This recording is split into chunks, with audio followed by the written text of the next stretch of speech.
really picky about the language that they use in their check-in, how we talk about things and how we talk about ourselves too. That's where a lot of those shifts happen. Not just behaviors, not just what we're doing, but how we view ourselves and our identity. You are listening to the KML Movement Podcast. Connect with me on Instagram at Kelsey Lensman. Hope you enjoyed today's episode and don't forget to share with a friend.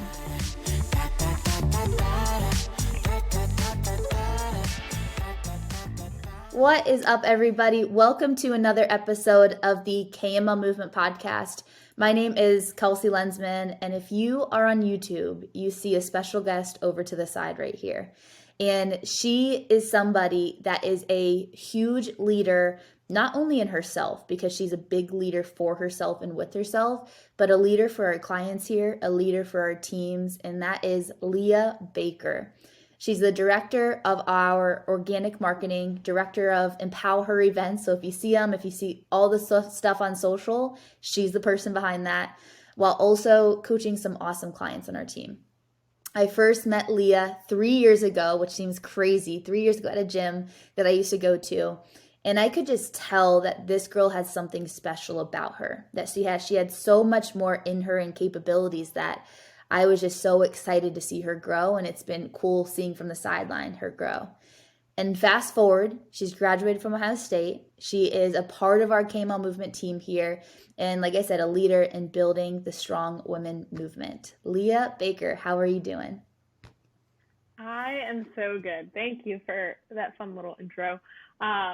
Just a heads up to everyone, if Kelsey ever meets you at the gym and you guys sit on the turf for a couple hours, you might end up working for her team later down the road. Who knows? But no, it's good to be here. That's awesome. It's funny. I actually was telling somebody yesterday, I'm like, everybody that works on this team has been a client somewhere in the gym, which is also cool though, because we talk, Leah, so much about the internal transformation that yes, the physical will come, but the internal transformation that you go through and the fact that our whole team is a byproduct of that, they have found this fire within themselves and they're like, oh, I want to lead. I want to be a part of that movement because I've seen that change within myself, you know? And I think that's the coolest part. So real quick, can you give me a short summary of your internal transformation? Not even physical. If you're curious about the physical, go back to one of the first few episodes with her, but the internal transformation that you've had. Yeah, just the easiest way to make a long story very short. Started very, very young, tracking macros. Had honestly a lot of deeper mental internal issues, I guess you could say, for a long time that I didn't even really know were going on or were really there.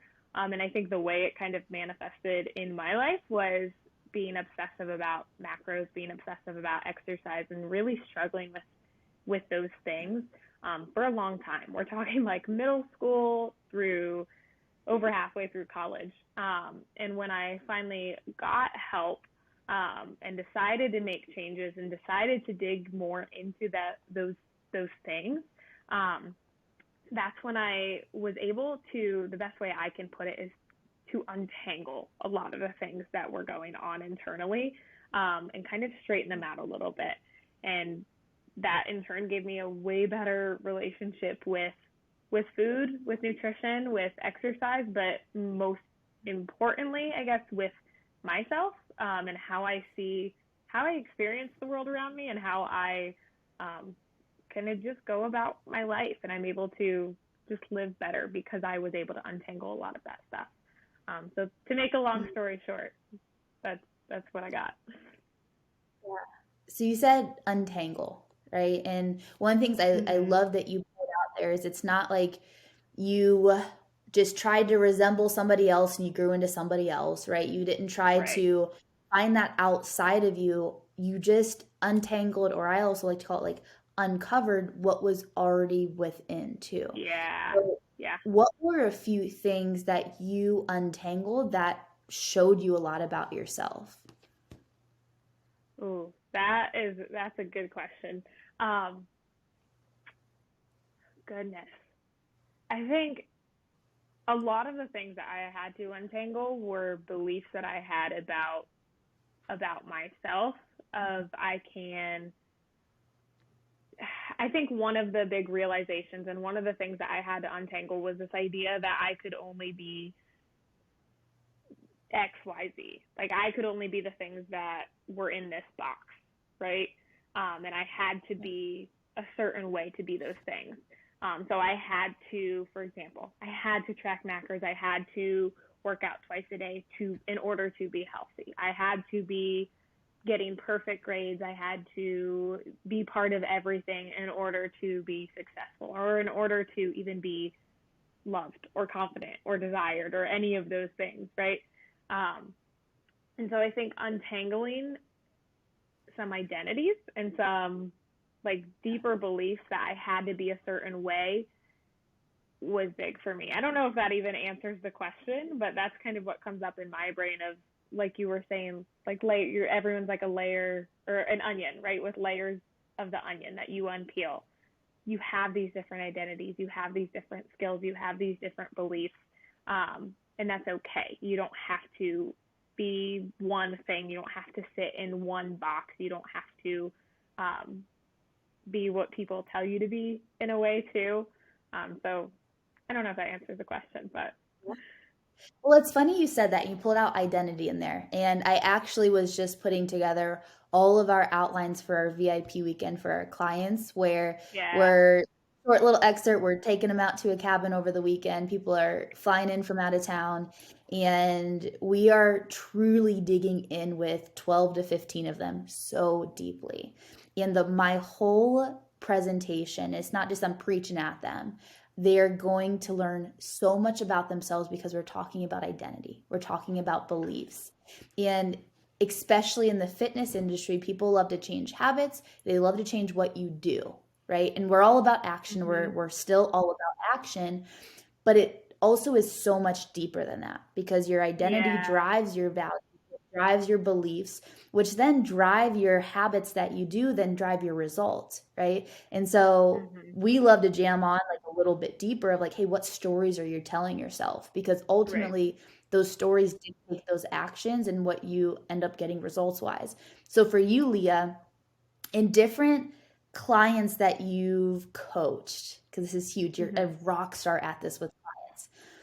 What are some of the stories, the common stories that you've seen our women tell themselves that really hinder their capability? There, and it's different for everyone, right? But I think there's a lot of commonalities, especially among women. And I guess I can only speak from the place of I've only ever coached women, right? Um, but I think this is a commonality that might be a little bit more unique to women than maybe men, right? So the belief that they are who they are, and that's the end of it. Mm, Does that make sense? So like they think, so for example, I'll just use myself as an example. I think I am Leah. I have this trait, I have this quality, I have this ability, and that's it. And I don't understand yet, or I didn't understand yet, that I could grow in all of those things. I could change in all of those things, not just in my behaviors and actions, but in who I am, like as a person and as my identity. Um, so I know for a lot of the women I've coached, it's been like, well, I've just always struggled with nutrition. Like I'm always going to struggle with nutrition. Or I'm just not a person who likes to work out. That's like, and that's the end of it, right? Like there's a period after that. Um, or even like, I'm just someone who's never been confident. I think that's a really, really big one for women too. I've just never been a confident person. And I am a coach, my clients all know this. I get really picky about the language that they use in their check-ins, and even if they message me, I point out, I'm like, the word you use there might not be helpful, right? So they know I'm very picky about how we talk about things and how we talk about ourselves too. And I think that's where a lot of those shifts happen of not just behaviors, not just what we're doing, but how we view ourselves and our identity. Of, are you saying this is just how I am, or are you saying this is how I've been and what I struggle with, but I want to be this, like I want to be different, right? Or I want to be this way in the future. So for confidence, I've just never been a confident person. Cool. Are you putting a period after that? Or are you saying, I've struggled to be confident in the past, but I want to be more confident, right? Or I'm working on being more confident. Or with that same example, even saying, I'm not a confident person versus I've struggled being confident. Like that's that identity. Are you identifying with that struggle, or are you just struggling with that thing? Right? Does that make sense? Like that's the kind of that language difference between the two over time makes a really big difference. And I think for women especially, I think, and I'm totally generalizing here, but a lot of times we identify with those struggles and we think that that's just how we are versus we're able to change and we're able to grow. So yeah, that's something that I've noticed a lot in my clients and why I'm so freaking picky about language. Yeah. I am so glad we got here. Like, this is something I could jam about forever. And I'm so glad that you brought up language part of it, Leah, because the language that we use is literally an outward expression of what we believe subconsciously, unconsciously about ourselves. Yeah. So I can tell so much about myself, but also, Leah, when you talk to me, I can tell so much about your beliefs about yourself and about life by how you say things. For example, if you said, well, I just can never do X. Can I use you as an example? Is that okay? So just like what you said, right? I am never going to get nutrition, or I just have always struggled with nutrition. And that's your boom, that's the thing that you tell me.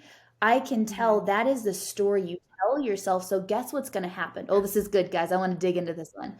Guess what's going to happen? If that is your, maybe you consciously want to be something different, I want to get nutrition, but if you believe deeply you're never going to get it, or that's the story you're telling yourself, you can change your habits, you can change your actions, and that will maybe change for a period of time, but it's a self-fulfilling prophecy of our strongest, the strongest force. Tony Robbins says it's the strongest force. And I just wrote this in our outline in VIP weekend. The strongest force in the human personality is the need to stay consistent with our identity and our stories.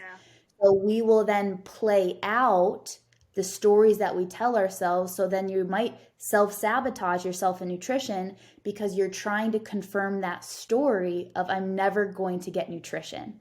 And so, Leah, that's why you do so well with clients, because you not only say, hey, okay, this is game plan nutrition, you dig into their language that changes the stories, that changes their beliefs, and that change ultimately who they are. Like, oh, this is the good stuff. And this is what people just this level don't get into.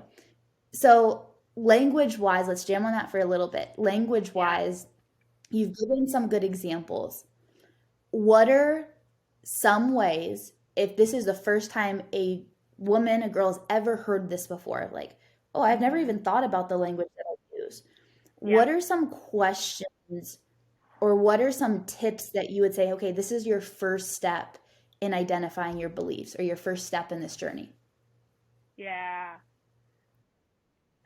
I think so. One of the reasons I think we're able to dig into this with clients, and you said it right. Language is so powerful. Language, the way we talk and write and say things, reveals so much about what we believe internally. And so I think one of the reasons we're able to dig into this with clients is because we get them writing. We get them speaking, writing out what they're feeling or thinking. And so, first of all, just getting things out of your head and onto paper or onto the screen, right? We do our check-ins. We don't do paper check-ins. But getting those thoughts out of your head so you can look at them, so you can objectively assess them and see what you're even thinking. Because when you stay in your own head, you don't really get anywhere, right? Like you kind of like you're going over and over and over, and it's not until you get those thoughts out of your head and onto paper that you're even able to objectively look at them and see the big picture of where your thought patterns are going.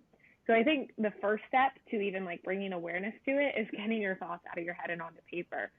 And then from there, I think it's a lot of noticing patterns and not judging yourself about them, but just asking like, is this helpful or is it not helpful? Because that's something that it's funny with clients. I'll point out like, hey, like let's change the language we use around, they'll say like, oh, I'm such a failure, like I struggle, or I'm such a failure because I failed at this, right?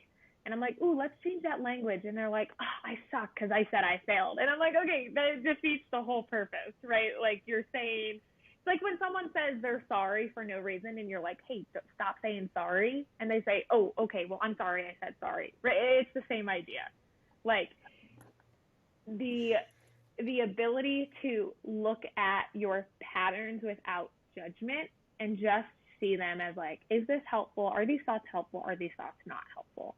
And kind of going from there, that's when it gets like good. That's when you can actually make change, because when you're sitting there looking at your own, this goes for behaviors too. This is huge for behaviors, but also for language and identity, is if you're looking at yourself and looking at your behaviors and your thoughts and words, and your immediate reaction is to judge yourself, you're not going to get anywhere. You are wasting so much time. You're wasting so much energy on that judgment, because you're going to have shame. You're going to have guilt. You're going to have all these negative emotions that just get in the way. But if you can look at it objectively and say, okay, is this helpful? Is it not? How can I change it? Or how can I do it differently next time? That's when it gets good. Yeah. And in that, I don't want to interrupt you. So if I did, I apologize. And no, you're good. Okay. In that process, you might be writing stuff down. I love that you said put it on a piece of paper. I talk about brain dumping all the time. Everything that's going on up there, boom, put it on a piece of paper, right? One, it clears literally space in your brain. That's huge before bed. That's a whole nother topic. But there's that person, Leah, that is hearing this podcast. They might be listening to their car, at the gym, on the treadmill, wherever they listen to this at. And they are like, okay, I'm going to write down, Leah and Kelsey, I'm going to write down all of my thoughts. I'm going to write down, I'm going to try this, right? And I'm going to brain dump for 5 minutes.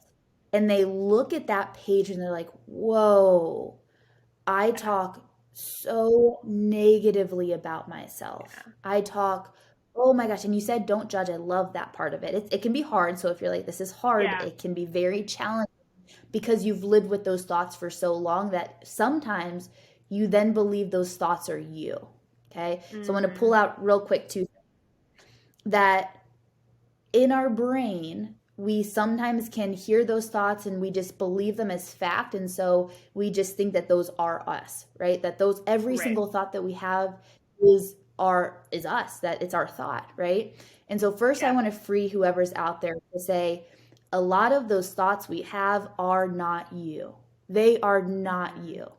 It's, for example, when you're at the gym and you're on rep 5 and you're like, oh, I don't want to do rep 6, it's too hard. And you listen to that thought isn't necessarily you. It's that boundary you're coming up against, right? And so one thing that has helped me personify this, and this might help you initially in your journey, is for me, I call it my weak voice. That's my weak voice. Whenever it tries to tell me I can't do something, whenever it tries to tell me, Kels, who do you think you are for doing this thing? I say, oh, that weak voice is back again, right? And it's not me. Like, I know it's my ability. It might be telling me something, but it's not me. So I think first, pulling those two apart, and I'm going to ask you a question real quick. And second part is, you might see that piece of paper and like, whoa, I have so many negative thoughts right here. And I'm going to challenge you with one thing, and Leah, I want to hear your perspective on this, is have every single day at the end of your night, put one win that you've had during that day. One thing that you love about yourself that you did during that day. One thing that you are so damn proud of yourself for. Because when we start with one, you start looking for, hey, what is awesome about me, versus continuing this pattern. And it's a pattern of, hey, all of these things I'm terrible at. And you start literally repatterning those thoughts in your brain.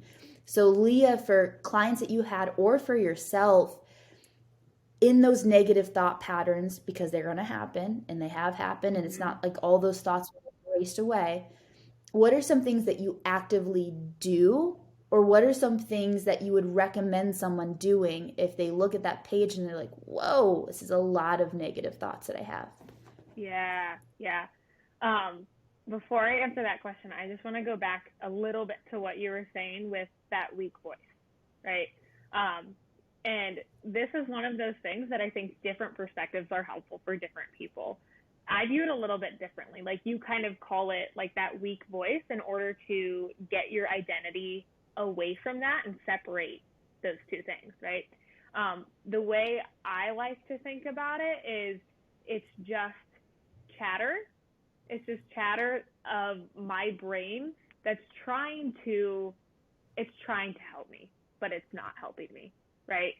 And I've noticed in myself, like, and I think that's great. Like, I know that's been super helpful for a lot of clients, of like labeling, like, hey, that's your weak voice, that's not you. But for me, what's been really helpful is like just calling it, hey, like, this is chatter, and it's my brain trying to keep me safe. It's my brain trying to keep me in the patterns that are familiar and what they know. But again, that doesn't mean it's helpful. And so challenging it in that way of not saying like, oh, screw that weak voice, but hey, let's just reframe those thoughts. Does that make sense? So like, and again, different things work for different people. So if you're one of those people that you hear those voices and you're like, screw you, like, screw off, right? And that's helpful, cool, keep doing that. But I know for me, I hear things like that, like, oh, you can't do this next rep, or like, you can't change this thing about yourself. I just view it as, oh, like, it's just trying to keep me safe, and then I reframe it. And so for you guys who have maybe just brain dumped and you have all these thoughts onto paper, like, what do you then do with them? Reframing those thoughts, just like you said, it's huge to get your identity separate from it. Knowing that you can reframe those thoughts is huge. There's this idea called, not this idea, I guess it's concept that is studied a lot in behavior change and psychology. It's called cognitive fusion, which is kind of this belief that your thoughts are true, or like your thoughts are facts, your feelings are facts, and that's like a super simplified version of it. But understanding that your thoughts might not be true, understanding that your feelings might not be true, is helpful in and of itself. And then the ability to reframe those and challenge those thoughts is huge. So I'm trying to think of some examples. I'm having a hard time like getting some examples straight off my brain here, but being able to just challenge your thoughts, again, without judging yourself, is so helpful. Yeah. I love that you shared that first part of it. I want to jam on that for just a second here. Is you said like that voice is trying to keep you safe. Like, it's just trying to keep you safe and do exactly what you've been doing, right? And just like we talked about identity, this is going to bring this full circle, right? A big part of that is your subconscious, right? It runs the same patterns every single day. It just runs and runs and runs. And yes, consciously you make decisions, but that subconscious has a lot to do with what our day in and day out actions look like. And it's also a big part of that is to keep us safe and secure. So whenever you do something a little bit outside of that comfort zone, that's why it stirs up this, ooh, can you really do that? Ooh, I don't know if you can do that, because it's outside of what your normal, safe environment, comfortable environment is. Once again, it doesn't mean it's wrong, doesn't mean it's bad, it doesn't mean it's not meant for you. It just means it's different, right? Yeah. And so, Leah, for you, and maybe decisions you've made or things you've done or even examples in clients, when you step out of that comfort zone and you have those feelings, what are some examples that you've done that you did step out of that comfort zone, and questions you asked yourself, or what were those thought patterns in your brain? Yeah. Coaching is for sure one of them. I don't think we've talked about this yet. Correct me if I'm wrong. I don't think we've talked about this yet. When I first started coaching, or when you first even brought the idea to me, at the time, I was just doing marketing stuff for KML. I was not a coach. You and Navi were the only coaches. And when you first